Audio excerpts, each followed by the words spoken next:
अल्लाहुम्मा सल्लि अला सय्यिदिना व मौलाना मुहम्मदिन।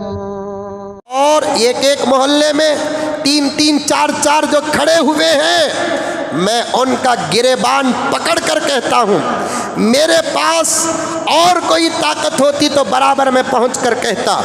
ख़ास तौर पर वो लोग जो खामखा दाखिल हो चुके हैं, उनके जीतने का दूर दूर तक इशारा नहीं, वो सिर्फ वोट फोड़ने के लिए खड़े हैं और वोट तोड़ने के लिए खड़े हैं। ऐसे लोगों से कहता हूँ, खुदारा ये दुनिया असल नहीं मुसलमान के लिए, आखिरत असल है। आखिरत का हिसाब होगा, आखिरत का हिसाब। बच जाओ, हमारे आपस के इख्तलाफ से दुश्मन को फ़ायदा हो। जानवरों से सबक लेना पड़ता है। एक बूढ़ा शेर, एक जवान शेर, जवान शेर ने बूढ़े शेर से कहा, छोड़ दो राजा साहब, चंद दिन मैं भी राज करूं। तो राजा साहब छोड़ने के लिए तैयार नहीं। आखिर दोनों में दुश्मनी हुई, दोनों अलग अलग जगह पर चले गए। बूढ़े जो राजा थे वो ताकत से बिल्कुल माजूर, लेकिन थोड़ी बहुत आवाज़ निकाल लेते थे। एक मर्तबा जंगल के उस इलाके को गए जहाँ कुत्तों की भरमार थी।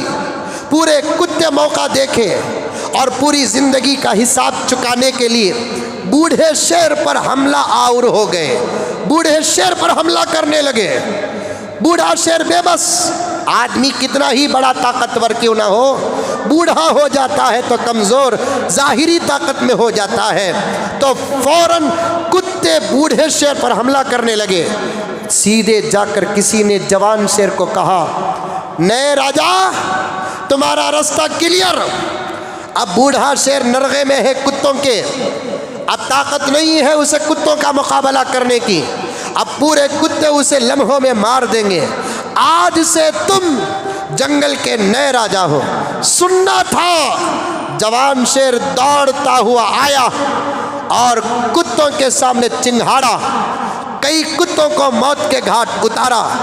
बकिया कुत्ते डरकर भाग गए। बूढ़े शेर को पूरी हिफाजत के साथ लाकर उसके मकाम तक पहुंचाया, फिर अपनी जगह जाने लगा।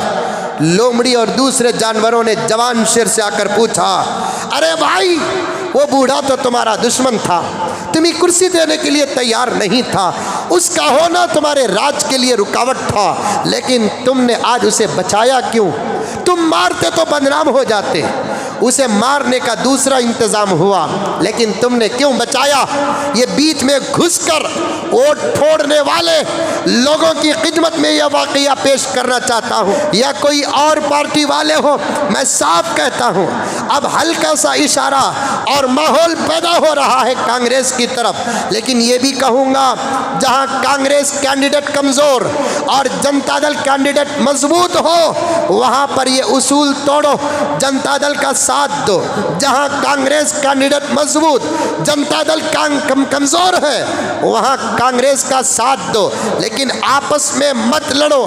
ख़ास तौर पर ये जुमला याद रखना, वो इलाके वाले बहुत मोहतात रहो जहाँ मुसलमानों की अक्सरियत है, जहाँ हमारे बड़ी बड़ी मस्जिदें हैं, जहाँ हमारे ईदगाहें हैं, वहाँ के मुसलमान वोट फोड़ना नहीं। तुम एक वोट भी किसी गलत पार्टी को दोगे, मैं नाम लेना नहीं चाहता, तुम एक वोट भी किसी गलत पार्टी को दोगे और सही पार्टी हार जाए, गलत पार्टी आ जाए, वो आज के बाद आइंदा 4-5 साल तक जब भी जुल्म करेगी, उनके जुल्म में तुम्हारा हाथ होगा। ये पक्की बात है। वो मस्जिदों में हाथ लगाएगी, उनके हाथ में तुम्हारा हाथ होगा। वो मदरसों पे हाथ लगाएगी, उनके हाथ में तुम्हारा हाथ होगा। मैं कर्नाटक के सेकुलर भाइयों से और कर्नाटक के सेकुलर भाइयों से और मुसलमानों से कहना चाहता हूँ कि हमारे इस मुल्क में कर्नाटक का इलेक्शन बहुत अहमियत का हामिल है। आने वाले 2024 के लिए दुश्मनों के जवाब का नाम है कर्नाटक का इलेक्शन। मुझे वक्त दो 2-4 मिनट। मैं जवान शेर को जाकर जब कहा गया कि राजा साहब रास्ता क्लियर था, बेमौत मर जाता था, आपने उनको क्यों बचाया? जवान शेर का जुमला समझ में आ जाए। कर्नाटक का इलेक्शन एक तरफा होगा, इंशाल्लाह होगा कि जवान शेर ने कहा, माना कि उन्हें हमारा दुश्मन तो ज़रूर है, लेकिन मेरा ज़मीर इस बात को पसंद नहीं करता हम शेरों की लड़ाई में कुत्तों का फ़ायदा हो जाए। मेरा ज़मीर इस बात की इजाज़त नहीं देता हम शेरों की लड़ाई में कुत्तों का मेरे शेर की हिफाजत के लिए चाहे मुझे राजनीति छोड़ना पड़े, मैं छोड़ने के लिए तैयार हूँ, लेकिन मेरे शेर के सामने कुत्ता कामयाब हो जाए मुझे पसंद नहीं। अल्लाह ऐसे शेर की मेंटालिटी हमारे कुछ शेरों को अता फरमाए। मैं उनको कुत्ते तो नहीं कहता, बोलिया क्या कुत्ता बोलिया क्या, मैं हरगिज़ कुत्ता नहीं बोल, वो भी कुत्ता बोलूँगा मैं। हमारे कुछ शेरों को अल्लाह ये मेंटालिटी अता फरमाए।